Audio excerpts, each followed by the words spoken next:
So when we do Dharma practice, it's the highest and best commitment we can give ourselves, to our parents, and to the people we love. Why?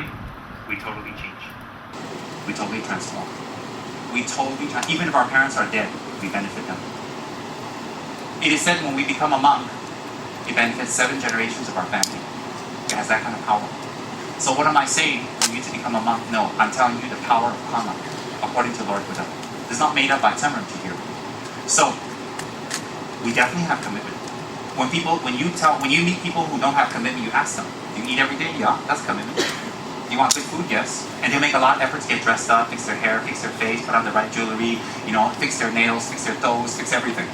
And then they go to the right restaurant and drive here, drive there, call everybody, go there and talk 1, 2, 3, 4 hours. How do I know it so well? Because I'm a voyeur? No, because I've done it myself. I'm guilty too. That's why I say we're all guilty. So when you tell people you don't have commitment or you're afraid to do more, it is wrong. I don't think anyone's lying or hiding or trying to be deceptive. I don't think so.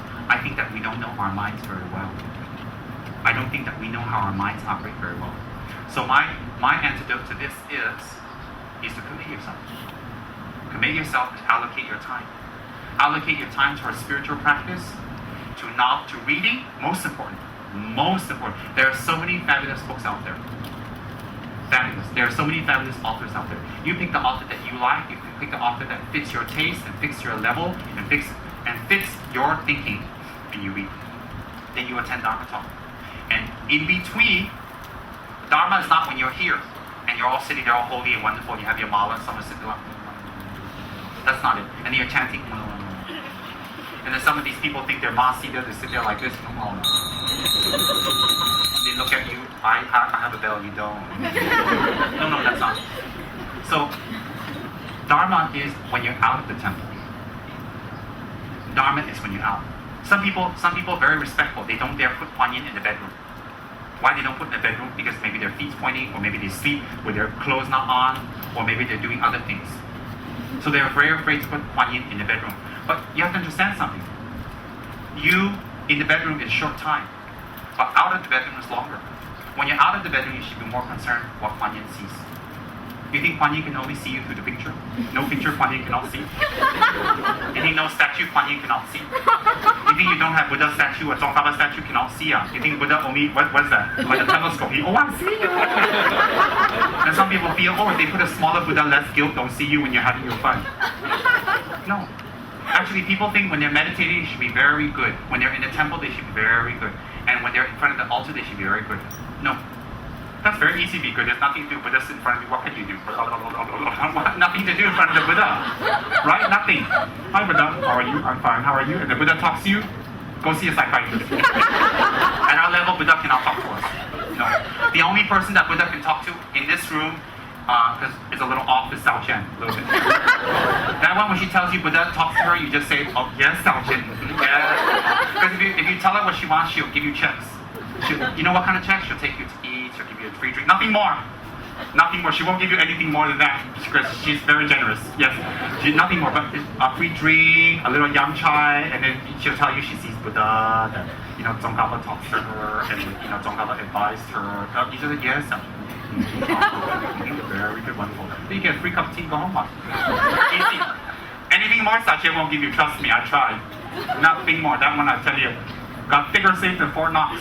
Cannot, I tell you that one. That one's saving for her next life. No, I'm just kidding.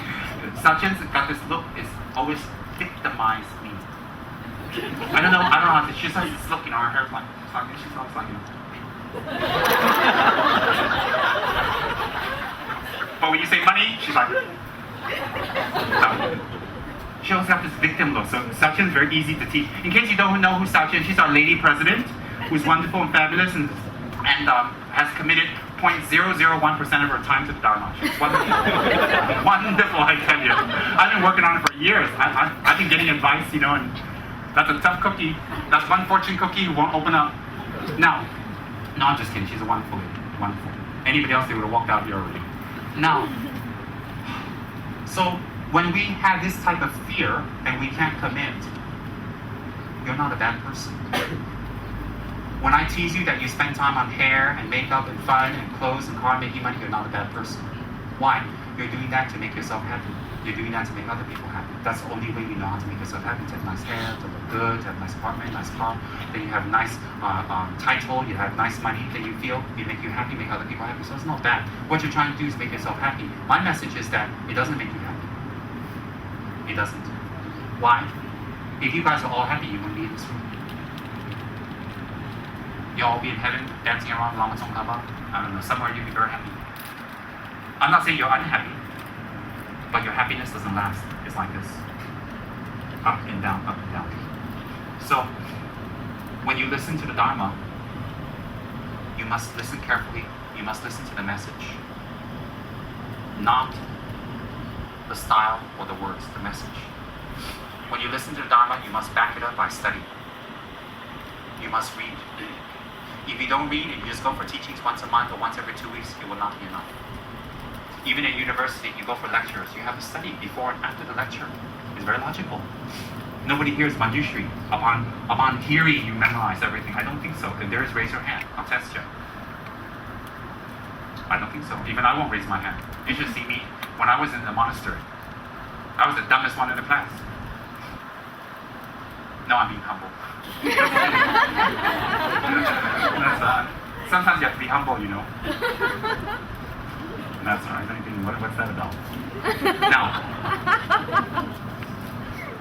so when you're not committed, you're not a bad person. Let me make it clear. I'm not being diplomatic. I'm being totally straightforward. When you're not committed, you're not a bad person. When you're not committed, it's just that you've taken your time up for other things. But what I want to tell you is the things that you've taken up for other things, will they bring you lasting value or lasting happiness? So if they don't bring you lasting value and happiness, then we need to allocate our time toward Dharma commitments, which is listening to the Dharma, reading the Dharma, meditating, contemplating the Dharma. What's meditation? Meditation is simply to go over what you have learned and think about it again and again and again. When you think about it again and again, it becomes very firm and very strong. And therefore, when you come across a situation, you will avoid it. Something that's harmful, you will avoid it. Be your own therapist. So when you're not committed, if negative things comes around in the future, when nasty things happen in the future, how will you be able to handle it? How will you be able to handle it? If we don't need to apply to any spiritual practice or learning or development, and that when negative things happen, we just go to the temple or to the church and things will be solved, then we don't need to have Dharma talks. We have seen many cases where the church and temple cannot solve people's problems. Why can they not solve people's problems? Because problems are not to be solved by the church or the temple. They're to be solved by your own therapist. How do you solve your own problems? How? By going to the temple, going to the church, and listening to the teachings and applying it into your life. 1 day, 2 days, 3 days. Backing it up with knowledge by reading. Backing it up with question and answer sessions. Then the church and the temple has become very powerful. If you're a Sunday temple goer, you just go for Sundays and do some chanting, cheap chanting, and you disappear. You can do that for 20, 30 years. You'll get no knowledge about it. You get no knowledge of Buddhism. Even if you're a Christian, you go to church every week for 10, 20 years, you will not see your mind transform. Why will your mind not transform? Why will you not change? Because you're not learning anything. Do you think you can be rich? Do you think you can be rich by just hanging around Bill Gates? Sitting around waiting for the change to fall out? Or do you think you have to be around him and learn the methods and how he did and apply it? So if being around Bill Gates you won't be rich, but learning what he does you can be rich potentially. Then why is it being around the Dharma, just chanting and being in the Dharma, you can be a Buddha? You can't. You have to apply the Buddha. You cannot be in the Dharma. The Dharma has to be in you. How does it become in you? It's that you have to practice and apply the method. If you practice and apply the methods, you will see transformation. Definitely, you will see transformation. Definitely. Definitely. Some people say, hey, you're in Dharma so long, you're near the Guru so long, or you're near this High Lama, or you know so much, you can chant so much. But how come like that? How come no change? Why? They have not applied the Dharma inside. It's very, very obvious. They have not committed themselves to the Dharma. They don't make a commitment to the Dharma. If you make a commitment to the Dharma, many things in your life will change. What's a commitment to the Dharma? Let me make it very, very fundamental, very simple. Commitment to the Dharma is when you open up your pain, when you open up your fear, you open up your doubts, and you learn about them, and you open them, and you apply the methods to overcome our fear, our pain, our doubts, our anger, our jealousy. When we apply the methods, when you apply the methods, it'll be very painful. It'll be very painful, but at least this pain leads to healing. If you go outside and someone on the street scolds you and tells you you're stupid, it's very painful. Very, very painful, but it ends there. The person disappears. But someone who is knowledgeable, perhaps your guru, perhaps, tells you you're stupid. It's painful, just like someone else telling you you're painful, but at least your guru, the next step, will offer you a method how to overcome the problem.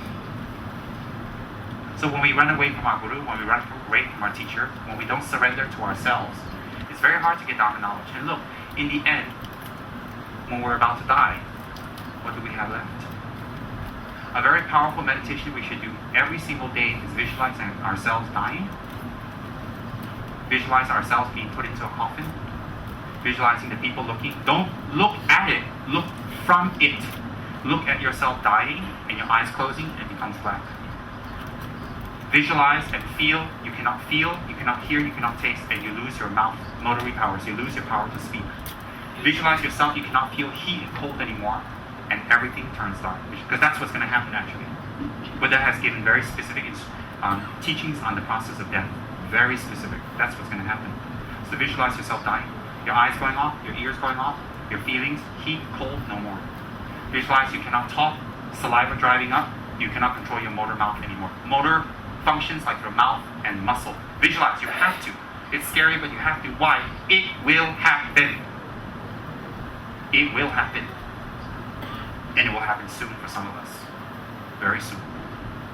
So what's the result of your life? You have a few kids, you have money in the bank, so what? You have a position, you have a name, so what? Doesn't help you when you're dying, doesn't help you in your next life. Visualize yourself dying. Visualize yourself, people washing your body, your corpse, dressing it. Visualize yourself being put into a coffin and sealed. Visualize yourself 3-4 days of ceremonies, people chanting away, screaming, wearing white or whatever, incense. Visualize a few people coming and crying for you and a few other people faking they're crying for you. Visualize it. Visualize a few people laughing because you're dead. And visualize a few people on the side talking about who gets how much and what house and what inheritance and fighting about. Visualize, that's what's going to happen. Everything you have belongs to other people will be taken away. You can keep nothing. That's what the Buddha said. This doesn't belong to the Tibetan tradition, it belongs to every Buddhist tradition, such as the Thais. Thais actually visualize and meditate in front of a corpse or in a cemetery. Very powerful. Visualize yourself, your body going inside a coffin. Visualize the coffin closing up. Visualize yourself, the people mourning and crying, and then that'll be over. Visualize yourself being lowered into the ground. And visualize laying down, looking up, watching the dirt being thrown on you. Even more scary is visualize your body being burned. Some of you cremation. Visualize it in detail and meditate. Don't just finish. In detail and meditate. And visualize yourself going into the ground. All sounds, all color, all forms, all shape, stop. You're finished. Because that will happen. And visualize, and then remember all the things you've done in your life. And what have you done in your life that will help you at this moment? You think about it. Your big car, your house, your small car, your small house, your big Buddha statue, your crucifix, your money, your lack of money, your poverty you suffered your whole life, or your wealth you suffered your whole life. What do you think will help you? Your beauty? No, because you visualize your body rotting away. Visualize the maggots inside eating you. That is what's going to happen. You're not visualizing, don't avoid and don't be afraid, and don't think, oh my God, that will happen. It will happen to all of us in this room. And if you can't face it now, and you're scared, how do you face it later? You think it's something you can avoid. So therefore, keep being mean to people. Keep arguing with people. Keep closing up. Keep complaining. Keep being nasty. Keep being stingy. Keep being manipulative. Keep tricking and lying to people. Keep lying to your gurus. Keep lying and using the Dharma. Keep hurting other people. Keep making empty promises. Because when you are lowered into the ground at that time, reality sets in. So what's the purpose of doing this meditation? To scare you, to frighten you, to make you unhappy? No, it is to make you happy. How can death meditation make you happy? Because it makes you realize what is important in life, who is important, and what is important. When you can't, you see, for human beings, usually when we can't have what we're used to, then we change. If we're spoiled rotten and the war comes, we don't have any more food, next time when the war is over, any food they give us, we're happy. But before the war, cannot eat that, don't want to eat vegetables, don't want to eat this, don't want to eat that, cannot eat that, cannot eat this, all cannot eat one. But after the war, anything can.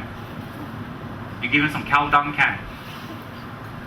My point is, when you visualize things being taken away before it's time, you will appreciate what you have. When you appreciate, you'll see your anger calm down. I'm giving you a direct meditation for calming down anger, attachment, and preoccupation with useless things. I'm giving you a meditation. You came here to learn meditation, I'm giving it to you. I'm giving you the most powerful meditation. It's the first subject of the Lamrim teachings written by Lama Tsongkhapa. The first teaching is impermanence and death. The first chapter of Lamrim, I'm giving it to you in summarization. So you visualize yourself. And you do that every day. You want meditation? You sit in front of your altar or wherever you are and you do that meditation every day. You do your refuge prayers, you do your Lama Tsongkhapa Buddha Yoga, then you do Lama Tsongkhapa's mantra. And why? You ask Lama Tsongkhapa to open your mind. Open. Turn off your phone, turn off your SMS, turn everything off, put on your aircon, whatever, put on your fan, relax, wear something comfortable. Do your refuge prayers. You only take refuge in the Buddha. You only take refuge in the Dharma. You only take refuge in a spiritual friend. You do not take refuge in evil things. What's evil? Things that encourage you to harm others. That's evil. I'm not talking about the devil or all these stuff. I don't know about that. I'm talking about real evil things. Real evil things is the mind that makes you harm others. Then you take refuge. After you take refuge, Namo Guru Be, Namo Buddhaya, Namo Dhamma Nam Sangha. From your heart, you do the refuge visualization that I talked about before. You do the refuge visualization. Then, you do Lama Tsongkhapa's Buddha Yoga, short, sweet, but powerful. All the 84,000 teachings of Lord Buddha contained in the Lama Tsongkhapa's Buddha Yoga. We're coming out with a book soon explaining that, but I have CDs and tapes of the explanations I give in Lama Tsongkhapa's Buddha Yoga. Each explanation I give is slightly different than the others. Each meditation is slightly different because of the crowd and the people. But it's all valid. It comes from valid sources. So you do the Lama Tsongkhapa Buddha Yoga, then you do Lama Tsongkhapa mantra. Why? Because this meditation is not just about a realization. It is to tap into a spiritual energy such as Buddha Tsongkhapa to open your mind so your meditation becomes even more better. How?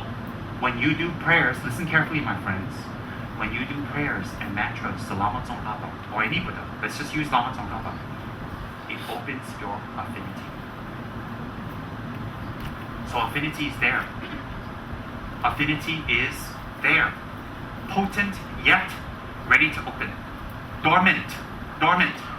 What's the Chinese word for dormant? Never mind. You? Oh dear. Sing Piao? Okay, everybody heard that? What's that? Chen Zai, is it? Say louder. Okay, good. You guys heard? Okay, good. What is it? Dormant? Yeah, don't forget. Affinity is dormant. What's affinity is another word for karma. It's inside of us. So how do we open it? Listen. When we do our prayers every day, when we do our tso, when we listen to Dharma teachings, and it affects our mind, that means something has opened. That is what we call in Tibet a blessing, jima. That's why lamas, high lamas will put something something holy on your head when you go see them, or they touch you on the head and they do some prayers, or they take your malas and they touch you with it, or they take your pendant and bless it. Why? They do it with some prayers that when that item touches you, it opens up your affinity. It opens up.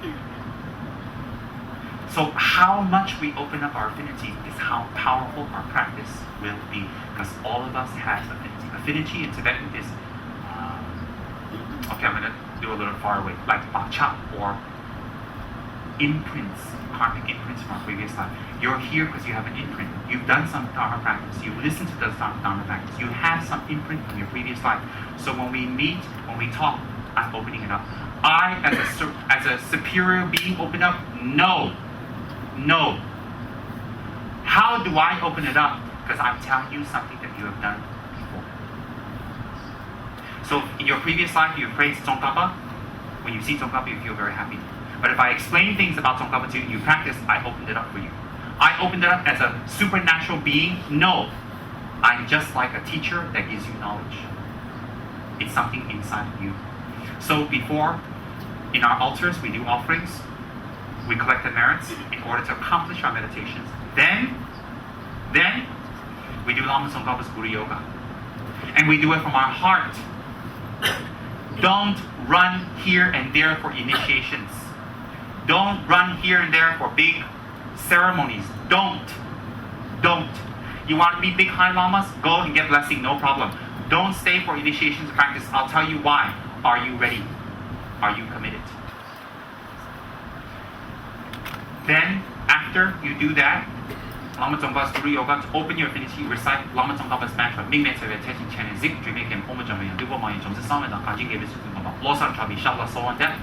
length one or the short one, Om Arabhasana Di. Same.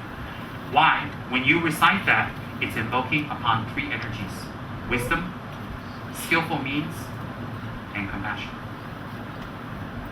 And those three energies that you invoke upon will open it up in you during your meditation. So when you do your meditation, you'll be protected. During our meditations, we need to be protected. If we are not protected and we invoke, sometimes we can invoke wrong things.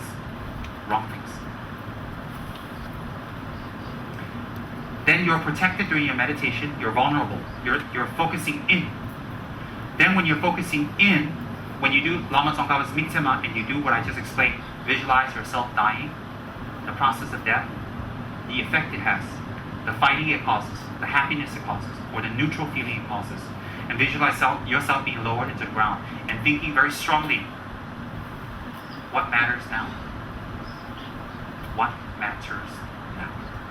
What really matters now? And don't just ask yourself, just like, oh, I'm done with the meditation.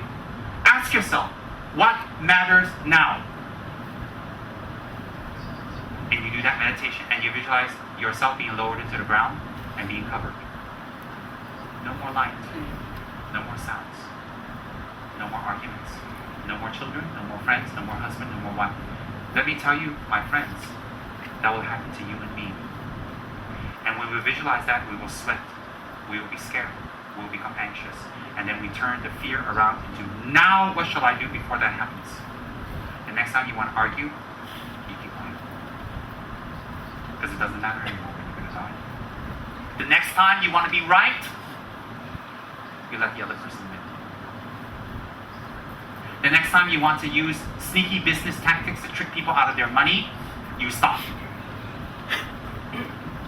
The next time you want to spend 50 hours on your hair and 0 hours on your meditation and practice, you stop. The next time you want to engage in magical practices to gain powers or supernormal abilities or the third eye, you stop. The next time you want to argue or fight with someone else to prove you're right, you're a good person, or explain, you stop. The next time you want to go somewhere else and get someone's sympathy, you stop. Why do you stop? Because you go back to your meditation, think doesn't matter. Do you know how to make yourself stop angry, stop fighting, stop being greedy and jealous? You know how? When you do the death meditation every single day, strongly, and then you start to live. When you meditate on death, you start to live. Do you know why? Living is not being evil. Living is not arguing. Living is not trying to be right. Living is not always exploiting others. Living is not always arguing and fighting and trying to be the best. Living is not covering your fears and covering your anxieties and covering your lack of awareness. That's not living. That is not living at all. Living is when you have achieved the opposite of those. What is the opposite of those? The opposite of living is harming others. Why? How can you live harming others? How can others live being harmed? That's not living. That's not living at all. How do you start living? By meditating on death. How do you start changing your habituations and habits? By meditating on death. Why should you change your habitations? Because you're an evil person? No. Because you create the affinity for good things to happen. And that's the subject of this talk, is affinity. How do you create affinity? How? You create affinity by your aspirations. If you every day say, I want to be rich, I want to be rich, I want to be rich, you're creating affinity. If every day you say, I want to be a Buddha, I want to be Buddha, you create affinity. But if you say that and do that in front of an enlightened being that has power, that's the power of the object, subject, and the connecting point. Object, Buddha. Subject, yourself, a conscious mind, and something in between. That's the aspirational prayer. Then you create affinity. So don't sit in your homes waiting for affinity, hoping for affinity. Create it. Create your reality. Create your reality. Create what you can be. First, by aspiration. Second, by cutting off habits. Third, engaging in the method to cut off habits. Let me tell you something. Let me share a little secret with you. This Lama, I've been dubbed the Neon Lama. This Neon Lama does death meditation. And that's what keeps this Neon Lama in line. This is what keeps this Neon Lama practicing the Dharma and teaching. This is what keeps this Neon Lama from not cheating and stealing and lying. Because this Neon Lama thinks, hey, I can exploit everybody. I tell everyone, I'm high Lama, give me this and give me that. Everybody will give it to me. I'll get whatever I want, anywhere I go in the world. Then when I do death meditation, I say, what for? What for? That's why I'm very particular on karma, very particular on my vows, very particular on money, very particular on Dharma, very particular. I'm not fussy or uptight. I'm very particular because I do a little bit of death meditation. I do it. And sometimes it scares me, I can't even sleep. Why? Because I'm not a Buddha. I can't control my rebirth. So I know that if I don't change myself now, I'm in for it. And if I'm in for it, definitely all of you are in for it. Why are you in for it? You and me are the same. We're humans. So therefore, I do death meditation quite often. Quite often. You know what the effect is? My depressions become less. No time for being depressed anymore. No time for feeling sorry for myself. No time for wallowing in my own pain. I'm a very depressed, very manic depressant type of person. I've been depressed my whole life. I'm a very manic depressant. And I always complain, and I always find people to complain to. That's my habit. I know that. So I cut it much less by doing death meditation. Because why? I realize what is important. I don't play with money. I don't manipulate money. I don't lie to people about money. I don't try to get money from people. I don't play money games ever. You can ask or talk to any of my senior students here who know me for more than 10, 15 years, who take care of my accounts. I don't do any manipulation of money or lie or try to steal or take or manipulate or push or try to trick. Never. Because Buddha says when we do that, the karma that comes will be poverty. Or having money and not being able to spend it. Or having money, but along with money, we lose our freedom. There are people with money, they lose their freedom. That's a result of negative karma. Negative karma for getting money. Why? Their money entraps them. Then, I don't do things like that. When I teach the Dharma, or when I do Dharma actions, or I do Dharma practices, I do it from my heart. Some people say I'm not sincere, some people say I'm good, some people say I'm pure, some people say I'm not a Rinpoche, some say I'm not high, some people say I'm real, some people say I'm not real. It doesn't matter. I know I'm real. I know I am real. Do you know why I know I'm real? Because I do death meditation. And what is strong in me is not to trick people with Dharma. Never. I would never do it anyways, even without death meditation, but death meditation confirms it. Why? The result will come back to me. Death meditation helps me to live better. How am I living? I harm people less. I scold people to hurt them. Almost zero. I usually don't scold. I shout and scream at people. I do, but I don't do it to hurt them. I do it to wake them up when it's too much. I never shout to hurt people, never. But I do shout. 1 or 2 people have heard me shout in the past 10 years, once or twice. Keep your smile to yourself, Henry. That's right. Once in a while. But I don't shout to hurt, that is for sure. Am I pure? No. I'm not that evil.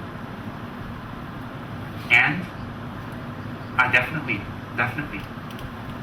I'm quite an honest person. Quite honest. Am I saying this to show off? No, I'm telling you that death meditation helped me to become what? Why am I living better? Because I am honest. I am straightforward. I don't manipulate money. I don't try to trick people. I don't use religion to get things out of people. I don't. You can observe me all you want. It doesn't bother me. How did I become that?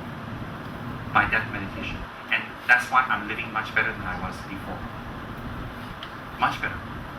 Not manipulating people is so much less work. You have to cover your tracks less. Not lying to people, you have less stress. Not tricking people for money, you have no fear that people will get you. Not always chasing for money and manipulating, playing with money, you have less stress. You get to keep your hair, you get to keep your sanity, you get to keep your family, you get to keep your friends. The minute you go into money, you trick money, or you lie, or you do funny things with money, always chase after money, you lose your friends, you lose respect, you lose everything, you lose the Dharma. You get nothing back but maybe money.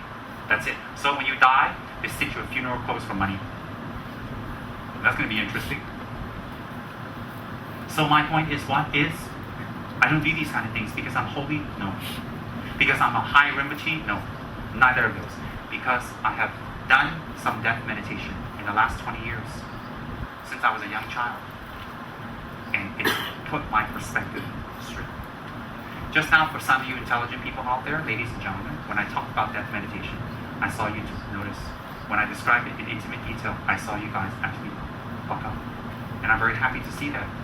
I am not trying to scare you, or insult you, or to put you down, or to create fear. I'm trying to tell you how to change your habit. And if you think, oh, well, you know what? I'm a chicken, I'm 21, and I'm going to live for the next 60 years. That's wonderful for you to talk about for Rinpoche because you're 120 years old, and the rest of you are 150 years old. And that's wonderful for you, but I'm a chicken, I'm young, I'm smooth, I got great hair, and I'm fabulous, and I don't need to take anything from Angel's wonderful clinic elixir to make myself young. I don't need to do any of that. And you got to talk about that. Okay, then for you young whippersnappers and chickens and who are pure and fabulous and great hair and great skin, then think about one of your friends or your parents or somebody else that you care about. What can you do for them? So if you're some little chicken who's thinking, I don't think that's going to say, I'm not going to die for another 1,000 years. Okay. What about your mother? What about your father? You don't sit there and wish for them to die. No, no, no, no, no. Meditating on death doesn't wish or want or even be happy. Thinking about it doesn't make people die. Why? You have a lot of enemies you've been hating and you die, die, die. They don't die, what? They become better. Many of you have enemies you hate. Some of you have nasty husbands. Die, die, die, die, die. Leave the money for me. Die. They don't die, what? So wishing and meditating on people dying don't make them die. So don't worry about that. Because Chinese is very bang, right? Very superstitious. Oh, if I think like that, oh, how? No, like you think you're Buddha. You think you're Saddam Hussein.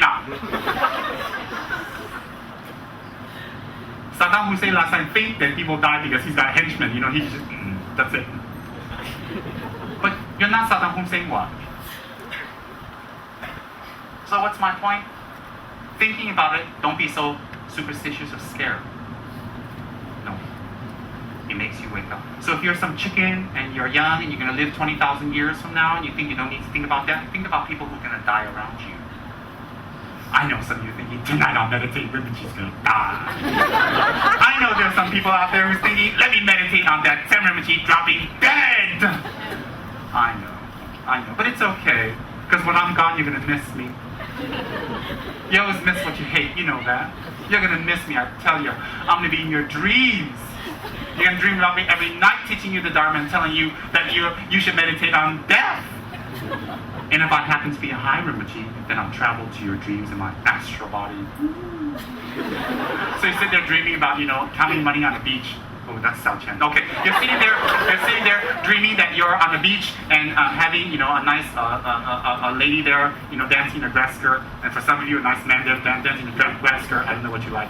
And you do, and then all of a sudden, you're like, oh no, is that him? And on the big dark cloud, it rains and it's Tsem Rinpoche. And you're like, oh no, I thought he's dead. Then you go to the retreat center in Kuala Lumpur or nearby, and you go and in the night when everybody's asleep, all the retreat freaks and the liaisons and the committee members all asleep, they're in the back, doing their retreats or all being holy, Then you go and dig up the stupa. You dig up this, you go inside, you find my corpse. Yeah, he's still there. How'd that happen? He did travel to me in his astral body. Oh, they bury Rinpoches in stupas, high lamas and stupas in Tibet, for people to worship and circumambulate. With me, my previous life, they just threw me in the trash can. I said, too bad he's dead. Oh well, let's move on. So when they came, they never found me because I was in a trash can. But no trash bag, just a trash can. My feet sticking out. That's right. So what happened is, when you do death meditation, it really puts you back in reality. So you came here to learn Dharma. You want a magic mantra? I got a magic mantra. Umara Basanadi, Tari Tari Tarisaha, Umani Pemehom. Those are magic mantras. So what happened? We all recite Umani Pemehom, nothing happened. You're looking at me, I'm looking at you. Some of you are looking at me, some of you, I don't want to look at you. Nothing happens. Then we recite Zambala's mantra, Zambala Zalandraya Soha, Zambala Zalandraya Soha, Zambala Zalandraya Soha, Zambala Zalandraya Soha. Nothing happened. Nothing happened at all. I've been reciting Zambala and I go like that trying to catch the money, it doesn't happen. My problem is, my bag got a hole. Every time the money comes, it falls out. I don't know why. I looked at my account today and yesterday and I had a heart attack. I was like, I really had a heart attack. I had a real heart attack. I said, why the money keep disappearing? Yeah, that's right. In next life, I'm not praying for nice sponsors anymore. I'm praying for Zambala as my sponsor, that's it. I'm tired of human sponsors. I want Zambala as my sponsor. And Zambala will say to me, no limits! Come and get how much you want, thank you. Yeah, I love it. Don't you love it? Money with no limits. Now, so you come here for meditation. You come here to learn meditation. So what do you want to do? Sit here? Fold our hands and do breathing? Then you see lights because you're dizzy? What do you want? Then you want me to give you initiation? I'll give you Yamataka. Oh, and after you get Yamataka, oh, I got Yamataka. I'm a high tantric practitioner. I get a table in cage. I can chant and I know how to ring a bell. That's right. So what happens? Yamataka, nothing happens. Why? You haven't grasped the Dharma. If you practice Tantra, you haven't grasped the Dharma. No, nothing. If you practice Tantra, you don't study the Lamrim, you don't meditate on the Lamrim. Even the first chapter, Death and Impermanence, your Tantric practice is just another Chinese opera.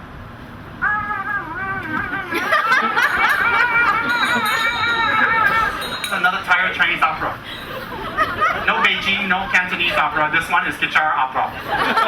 You come here and look at Tantric practitioners, look like opera session. They wear their clothes, they sit all holy, they wear... No, even this one, the big opera star here. What's the point? Chinese opera, they chant, sound like cats mating, right? Some of the Tantric rituals sounds like dogs mating. What's the point? So if you don't meditate on death and impermanence, your practice becomes fake. It becomes really fake. How does it become fake? You know how your practice becomes fake? Let me tell you how. You don't see your mind changing. Every year it's the same story. I can't commit. Every year, oh, I'm angry. Oh, every year you have the same song. I can't change. Every year I can't be aware. Every year I can't push myself. Every single year it's the same song. You know how stars who sing the same song, you don't buy their CDs anymore? Why do you think? So if we sing the same song, do you think people will buy our CD? Think about it. That's why people get tired of our CDs. Then we move on to a new group. Then they look at us like, oh, you're fabulous. And after a short while, they go, oh dear, don't want his CD anymore. Think about it. Do you want your CDs to go out of sale? Think about it. Then when your CDs go out of sale, you got to push yourself into another level to be heard. You talk a lot, you become angry, you put your fist down, or you try to use your beauty, or you get you get outrageous. You do anything to attract the attention. Why? You're not a bad person.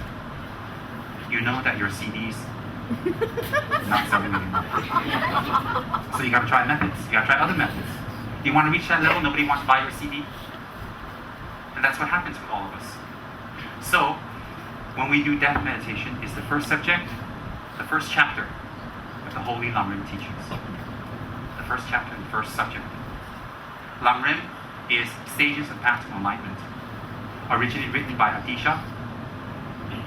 Then, even retaught the same subject but more in detail by the great incomparable Lama Tsongkhapa, one of his greatest works, among his hundreds of works he's done. And along with that, His Holiness Kyachi Pabongka Doji Chanpo, Pabongka Rinpoche, in the earlier 20th century, taught. And thousands of lamas and tulkus and high lamas and officials came to Lhasa to converge in Lhasa to listen to the great Buddha, Kyabji Pabloka Rinpoche, teach the Dharma and transform their lives. The first subject is death and impermanence, and I've given you a rundown, a very easy rundown. You should do that meditation. Don't leave this place thinking, oh, that was great, that was funny, I had a good time, he speaks well, and he doesn't look bad either. Thank you. Thank you very much.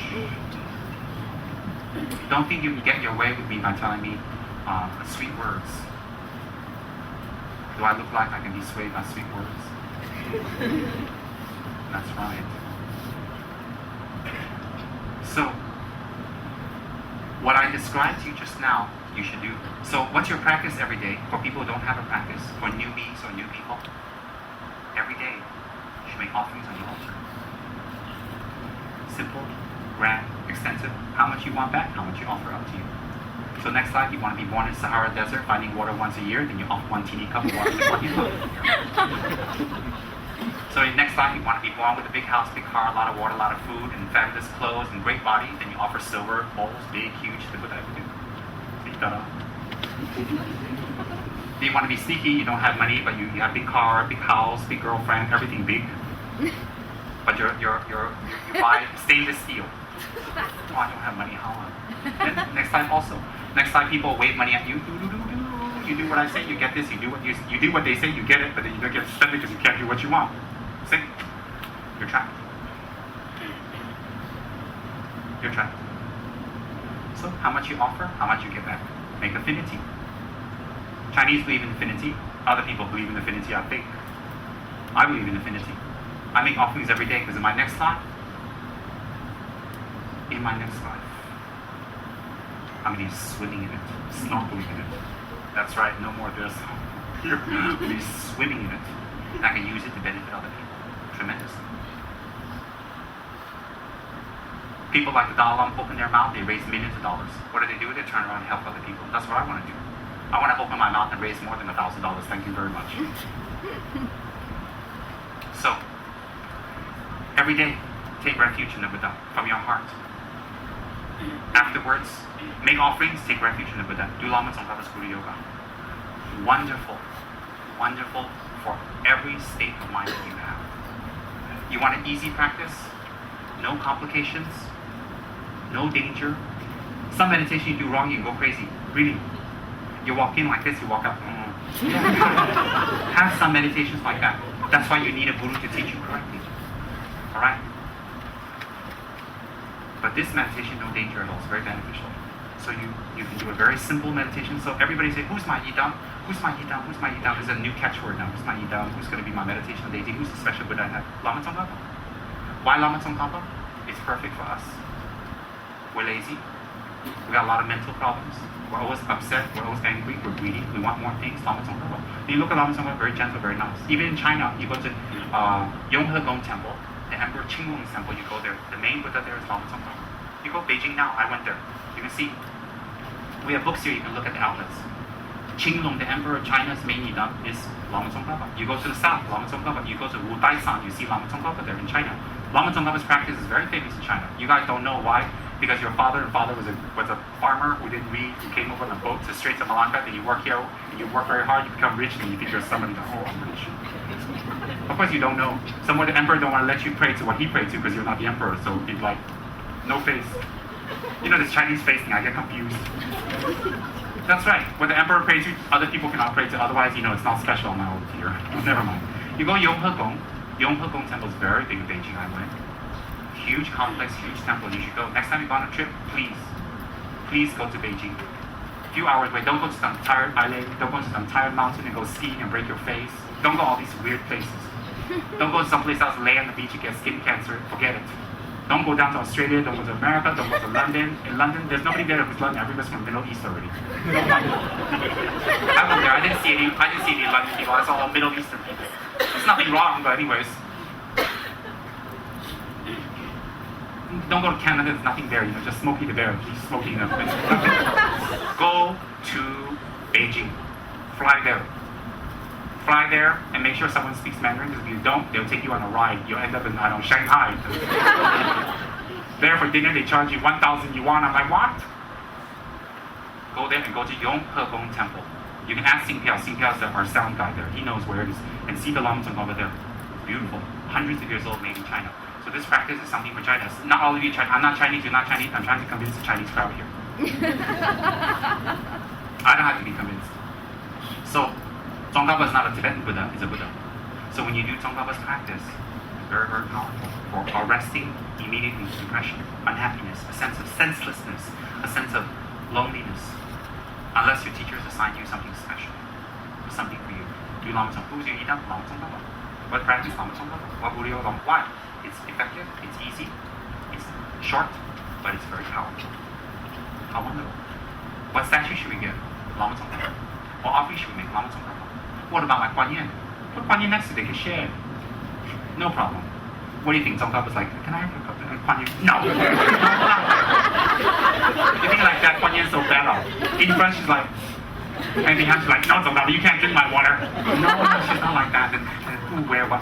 Put the way you want. You think they fight? You think at night they fight, you got the higher seat, I got the lower seat?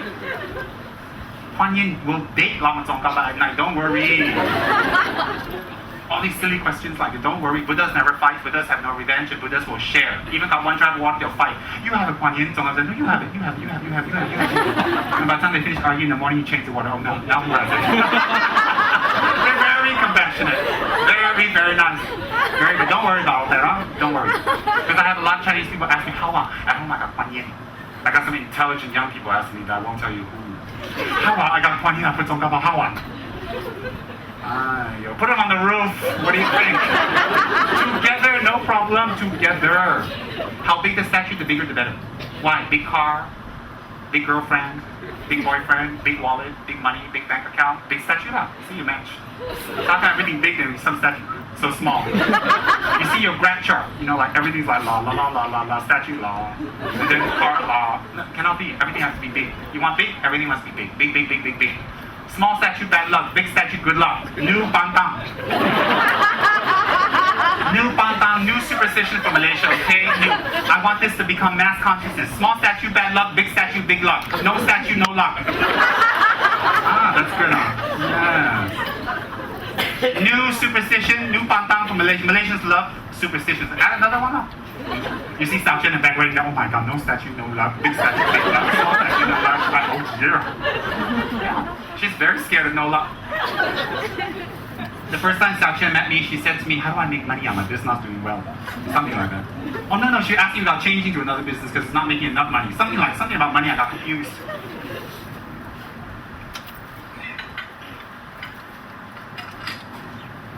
So, remember this new catchphrase, and it's the truth. Because Rinpoche said so. Oh, I love it. Use my name. No statue, no luck. Small statue, bad luck. Big statue, good luck. Don't forget the new mantra. Isn't that great? I just made it up tonight. I love it. But it sounds right, what? Where do you go to a big temple and it's like a one small statue with a microscope? Yeah, a big one, what? Look in Kelantan, they make you big Buddha. In Galaxy, they make big Buddha. Bright Hill, make big Buddha. Your house, your statue like that. Where? Then they cut bigger than your statue. Here, this is your Buddha statue. Here's a Buddha trinket. Here. I'm gonna drown. It's small. And people say, oh, I don't have the money now. I think I'll buy a small one to start. Well, this one, how much? Oh, $60, so much. How much this one? $50. Oh, I think I can part payment now. $5 a month, I cannot. Dear. And then when they go buy their car, cash. I cannot. Set up a beautiful altar. Set up a beautiful altar with Lord Buddha, any Buddha, Tsongkhapa. Then put your stupa, then you put your Dharma book. See, this whole is Dharma, beautiful. Or you could, Tibetan text is even better. You know why Tibetan text is better? Because it's flat, small, it fits nicely. The Western text looks a little messy. Look, what's that? Backdrop. Modern contemporary art. I don't know. Tibetan, one nice like that. You have beautiful altar, beautiful offerings in front every day. And after you put beautiful offerings, you make concentration, you make very nice prayers, right? Then next year, then you put water, it grows bigger, means you give this away, you got a bigger one. That's fine, very nice. And then inside, you know what you should do? You go see our Saraswati Arts Department, they're wonderful people. SS through Saraswati, they do the painting, they do the refurbishing, they put the mantras and all for you. You walk in, you walk out, you walk in, lonely, poor, nothing, no Buddha, lost in the woods, you walk out with your Buddha happy. Saraswati, very nice. And then they put the mantra in for you, and they do the artwork for you, they paint the way you like. They're very nice young people. And then you set it up beautifully. Set it up very beautiful. And there's a lot of people in Saraswati KP who can teach you how to do altars. A lot. You want Chinese? Got. You want English? Got. A lot. You want one that walk around with the bound feet and talking Chinese? Got. Name is Chia. Got. Yeah, Chia's feet's bound, but he unbounded. He broke. A reincarnation of a bound feet person. Just deeper meaning, but never mind. Some of you will understand. Some of you just keep guessing. So what happens is this, some people in this life, they want to have their bound feet, right, JP? So you have a nice, beautiful altar, and make beautiful offerings every day, and dedicate it to your mother and father, dedicate it for your future life, dedicate it for your children. And then put mantras inside, the sutras, rack. So when you're prostrating to the sutras, or you can make many, many small pictures of Lama Tsongkhapa. They have available, thousands. So you put inside, when you make prostrations of one, it's making prostrations of thousands of Lama Tsongkhapa. Wow. And then you make offerings. After that, you make 3 prostrations, and you clean clothes, clean environment, sit, do the meditation I taught you. I'm sorry. Then you do your Lama Tsongkhapa Guru Yoga. Do the Lama Tsongkhapa Guru Yoga. Guru Yoga means what? Lama Tsongkhapa is your guru. Why? You become your own therapist. The guru is just a therapist. In modern language, guru is therapist. What do you think guru is? Someone for you to throw darts at? That's right. Enlightening answer. They're like, oh yeah, I thought he's someone for us to abuse. No, a guru is not for someone for you to be mean and bitchy and rude and ugly to. A guru is someone that teaches you Dharma. So you want to learn Dharma? You be nice to the guru. You give your guru a drink and you be humble. You want to learn Dharma? You don't go, hey guru, teach me Dharma. You know. So if you're rude, you're mean, you're not nice, you don't open your heart, you cover, you pretend in front of the guru, you lose. You lose. Why do you lose? Only the guru can teach you Dharma. You think? So you go back to your country, you go back to your house, you go to that place, you go sit in front of the statue of Buddha, teach me Dharma. See if he talks.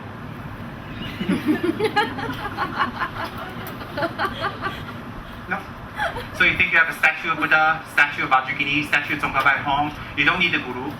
The statue talks to you, you just go there, please talk to me, please talk to me. Then your husband see you. Your kids see you.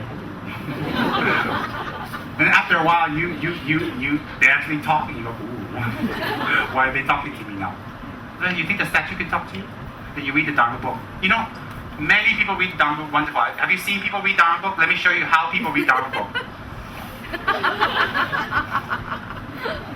Then the lunch bell, ding, ding, ding. Oh, lunch. For lunch, we never fall asleep. You see anybody eating lunch and fall asleep? No. You see anybody making money fall asleep? No. You see anybody at the bank counting money fall asleep? You see anybody except Sao Chen at ATM falling asleep? No. You never see anybody falling asleep. But doing Dharma, read Dharma. Very deep sleep too. They wake up after Dharma teaching, they go, oh, what a great sleep, I feel good now. Now what do I do? Go home and eat, go to sleep. Think about it. So what's the guru for? The guru teach you Dharma.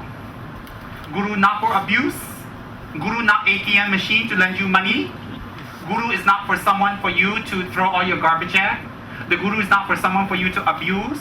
A guru is not your therapist so you can go and kick him every day and get your frustrations out. A guru teach you Dharma. Dharma, guru, you become Buddha. Simple. Abuse guru, you go hell. Okay, you won't believe me on that, I know. So just think about it. A beautiful little altar for all our new people. There's a lot of new people here, people I never seen. Some of you sitting there looking at me like, when throw joke, don't know can joke, but I can laugh. Don't know, can laugh. I won't point any fingers. And when I look that direction, everybody's like, what?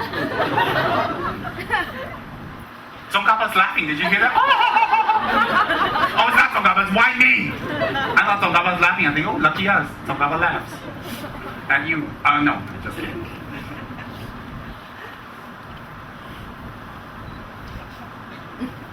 You copied me.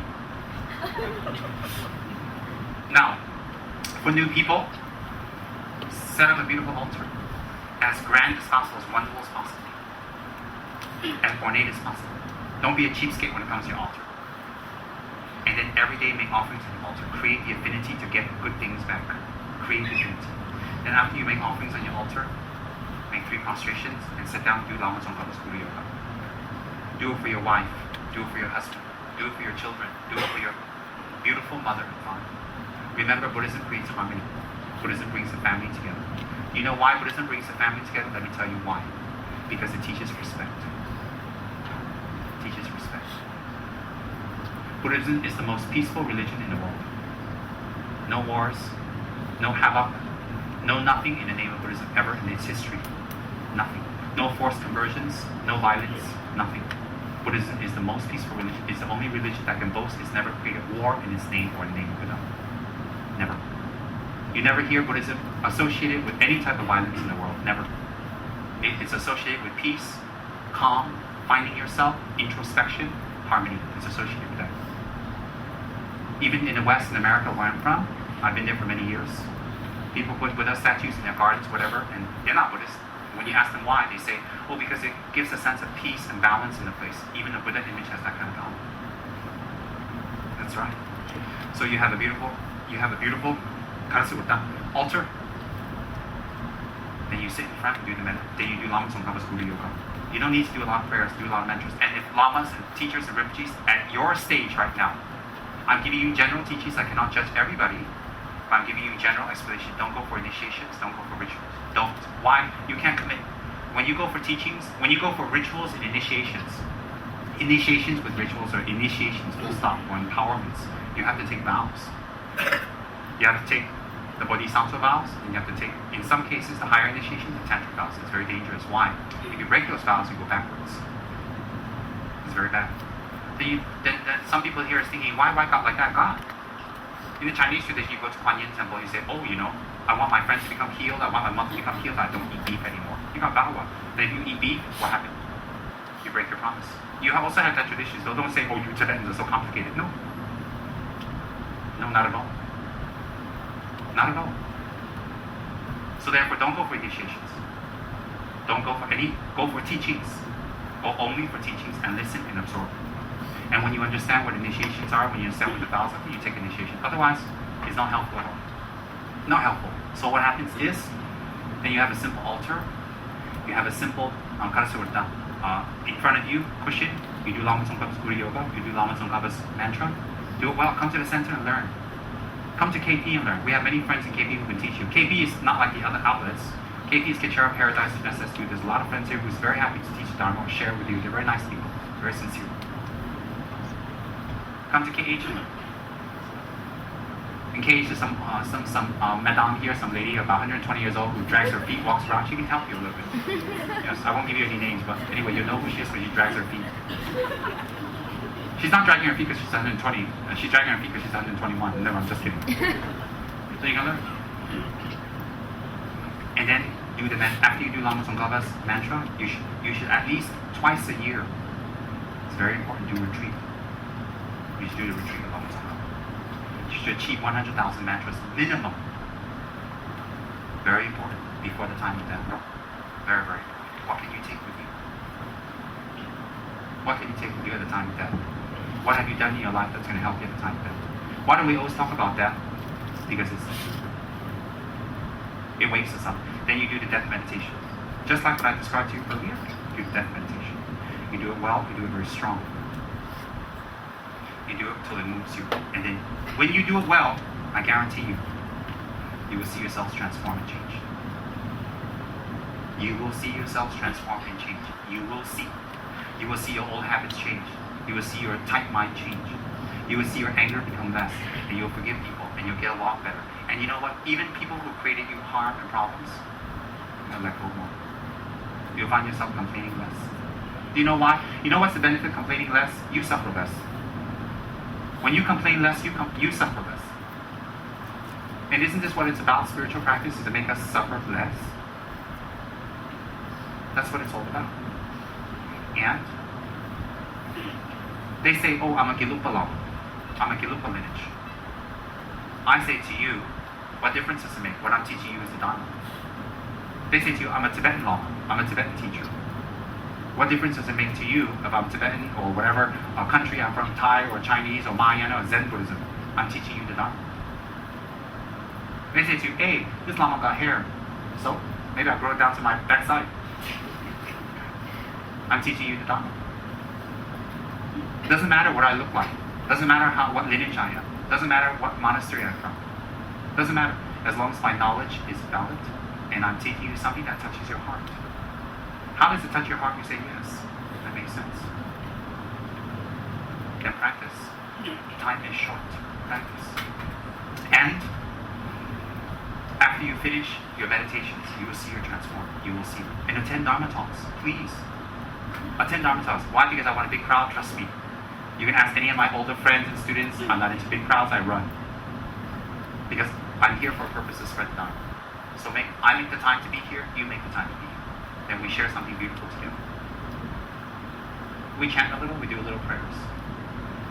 And then, for some of the serious practitioners who really are committed, we have a book club that open up to guest members. They can join the book club to learn at a more accelerated rate. I attend it most of the time. And then on top of that, we have beautiful pujas here. Beautiful pujas here to change your karma, change your affinity. You can consult with people here.